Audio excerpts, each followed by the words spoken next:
UP के झांसी जिले से बेहद हैरान करने वाली घटना सामने आई है, जिसमें एक युवक की 2 बीवियां होने के बावजूद वह तीसरी शादी रचाने जा रहा था। हालांकि दोनों बीवियां पुलिस को लेकर शादी स्थल पर पहुंच गईं और शादी रुकवा दी। यह युवक जालौन जिले का रहने वाला है और पहले से ही 2 शादियां कर चुका था।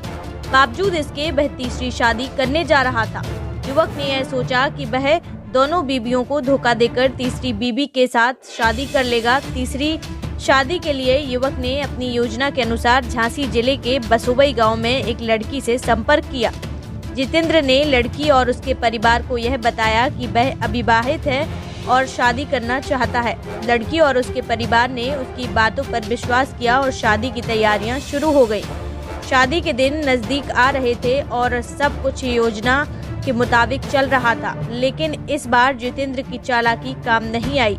पहले से शादीशुदा दोनों पत्नी विनीता और पूजा को जैसे ही शादी का पता चला, वह झांसी जिले के समथर थाना क्षेत्र ग्राम बसोबई लड़की के परिजनों के घर पुलिस के साथ जा पहुंची, जहां उन्होंने पूरी वाकया लड़की के परिजनों को सुनाया तो लड़की के परिजनों के पैरों तले से जमीन खिसक गई।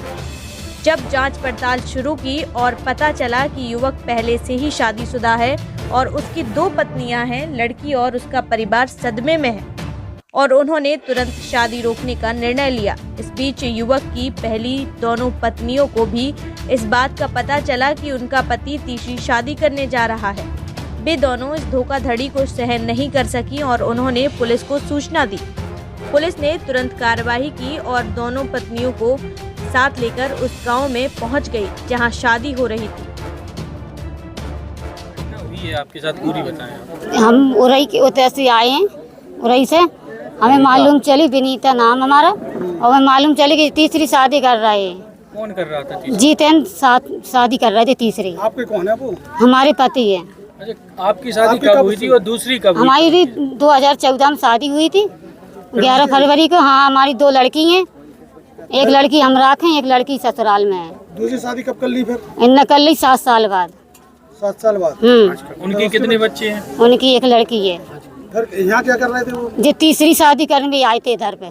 किस गांव में? बसोबई में। फिर आपको कैसे जानकारी है? हमें मालूम चलो सो हम इधर पे आए। तो साथ में रहती हो क्या आप दोनों? नहीं, अलग अलग रहते हैं। बता मालूम पड़ी हमें कि शादी है तो हम हमारे आ गए। आपको कब पता चला कि इनकी दूसरी शादी हो गई? हमें कल ही पता चला। तो यहाँ पर क्या बोला? दूसरी शादी का कब पता चला? दूसरी शादी का हमें मालूम नहीं चला, बाद में मालूम चला तो हम हमारे कोर्ट गए थे, थाने भी गए तो वे कह रहे सबूत दो। अब हमारे पास सबूत नहीं है, सबूत ही नहीं है तो हम क्या दे देते इसको। अभी तो हमारे यहाँ पर क्या बोल रहा है लड़की वाले? और लड़की वाले पुलिस आई थी, क्या कह गई? पुलिस विजयी कह गई है कि हाँ शादी रोक गई है कि शादी रुक गई है। हाँ।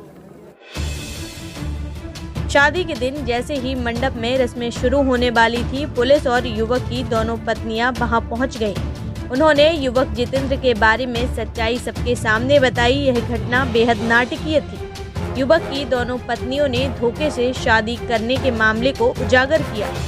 लड़की और उसके परिवार के लिए यह एक बड़ा झटका था, लेकिन उन्हें समय रहते सच्चाई का पता चल गया। मौके पर पहुंची समथर पुलिस ने अपना पल्ला झाड़ते हुए युवक का उनके थाने क्षेत्र के गांव में शादी न करने का हवाला देते हुए युवक के खिलाफ इस थाना क्षेत्र में, जहां की दोनों पत्नियां रहने वाली हैं, धोखाधड़ी का मामला दर्ज करने का हवाला दिया। युवक धोखाधड़ी, विवाह कानून का उल्लंघन और महिलाओं के साथ छल करने के आरोप लगाए गए। इस घटना ने पूरे गांव और आसपास के क्षेत्रों में हलचल मचा दी। लोग इस घटना पर चर्चा कर रहे थे और इस बात से नाराज थे कि कोई व्यक्ति इस हद तक धोखाधड़ी कर सकता है। गांव के बड़े बुजुर्गों ने इस घटना की निंदा की और कहा कि इस तरह की घटनाएं समाज की नैतिकता और मूल्यों को कमजोर करती हैं। उन्होंने सभी को सतर्क रहने और किसी भी प्रकार की धोखाधड़ी से बचने के लिए सचेत किया। लड़की और उसके परिवार के लिए यह समय बेहद कठिन था। वे सदमे में थे और उन्हें यह समझ नहीं आ रहा था कि कैसे वे इस धोखाधड़ी का शिकार हो गए। गांव वालों ने उनका समर्थन किया और उन्हें सांत्वना दी।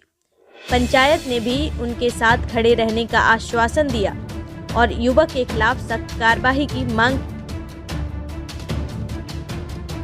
पूजा, क्या घटना हुई है? हमारे पति तीसरी शादी कर रहे थे बसोबई गांव में। कहाँ रहती हैं आप? जिगनी राठ। राठ में रहती हैं? जिगनी में रहते हैं। राठ हमारा मतलब मोहल्ला है, कस्बा है। तो आपसे दूसरी शादी की है क्या? हाँ, हमसे दूसरी शादी की थी। तो आपको पता नहीं था कि उनकी पहले शादी हो चुकी है? हमें पता था, पर हमसे एक शादी की गई थी कि पहली पत्नी मर चुकी है, उसकी एक लड़की है। आपके बच्चे हैं? हमारी एक लड़की है। तो यहाँ पर दूसरी शादी कर रहे थे? यहाँ पे वो तीसरी शादी कर रहे थे बसोबई गांव में। आपको सूचना कैसे पता चली? हमें मोहल्ले वालों ने फ़ोन करके बताया, तब हमें जानकारी की। तो एसपी साहब के यहाँ औरई में हमने एप्लीकेशन दिया कल परसों के दिन। तो वहाँ पे भी कोई सुनवाई नहीं हुई। तो जाकर हमने 8 थाने में कहा, तो वहाँ से दारोगा जी बोले हम मिलेंगे नहीं, हम अपने काम से बाहर जा रहे हैं आज, और शाम को आना, शाम को बात करेंगे, क्योंकि वहाँ पे पैसे भर दिए गए थे। तो फिर आप लोग कहाँ आ गए? हम लोग फिर आए यहाँ पे मोड़ थाना से हमें पता चला कि ये बस वो वही संतर थाना के अंडर में पड़ता है। तो इसलिए फिर हम संतर थाना गए वहाँ से। तो यहाँ से फिर पुलिस ने हमारी सहायता की, तब वो लोग हमें यहाँ लेकर आए। तो हम लोगों ने यहाँ शादी रुकवाई। बारात आ गई थी क्या यहाँ? नहीं, बारात नहीं आ पाई थी। तो अभी आए नहीं है तुम्हारे पति? नहीं, वो आए नहीं है। अब आप लोग क्या चाहते हैं? अब हम लोग चाहते कि हम लोगों को न्याय मिलना चाहिए, और हमारी जो बच्चियाँ हैं उनका हिस्सा मिलना चाहिए उन्हें। यह घटना समाज के लिए एक महत्वपूर्ण सबक है। यह दिखाता है कि धोखाधड़ी और छल कपट से कोई लाभ नहीं होता है। सच सामने आ ही जाता है और गलत करने वाले को उसकी सजा मिलती है। यह घटना समाज में ईमानदारी और सच्चाई के महत्व को रेखांकित करती है।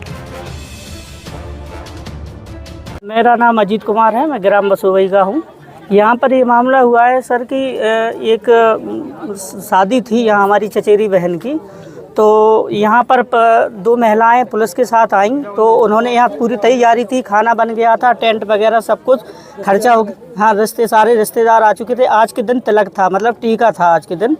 तो उसमें फिर 2 महिलाएं आईं पुलिस के साथ में। तो उन्होंने मतलब ये बताया कि मैं इनकी पहली पत्नी हूँ, और एक महिला और थी तो वो बोली मैं इनकी दूसरी पत्नी हूँ। तो हम लोगों ने सारे रिश्तेदारों में हलचल मच गई, अफरा तफरी हो गई कि भाई 2 शादी पहले से हो चुकी और ये बंदा तीसरी शादी यहाँ रचाने। नहीं, कोई जानकारी थी इसके बारे में, कोई जानकारी नहीं थी हम लोगों को। जब ये 2 महिलाएं वहाँ से आईं, उन्होंने अपने आप को शादीशुदा उनकी जितेंद्र की पत्नी बताया। तो फिर हम लोगों को इस चीज़ को संज्ञान में लिया, सारे रिश्तेदार देखे, पुलिस आई, पुलिस ने ये शादी रुकवाई है कि भाई अब वहाँ शादी नहीं करना। हम लोग भी अब वहाँ शादी करना नहीं चाह रहे हैं। और इन 2 महिलाओं ने हम लोगों को सारी घटनाएं अपनी बताई हैं कि वो पहले से हमें चीट कर चुका है, धोखा दे चुका है, दूसरी पत्नी भी रखे हैं, उनसे बच्चे भी हैं, और तीसरी लड़की की ये ज़िंदगी ख़राब होने जा रही थी। तो इसलिए हम लोगों ने यहाँ पर शादी रुकवा दी है। बस ये चाहते हैं कि जो इन्होंने हमारे यहाँ से दान दहेज जो लिया है, मोटरसाइकिल दी गई थी, एक अंगूठी दी गई थी, और कुछ नगद भी दिया था 50,000 रुपये के लगभग, तो वो सारा ये वापस हो जाए।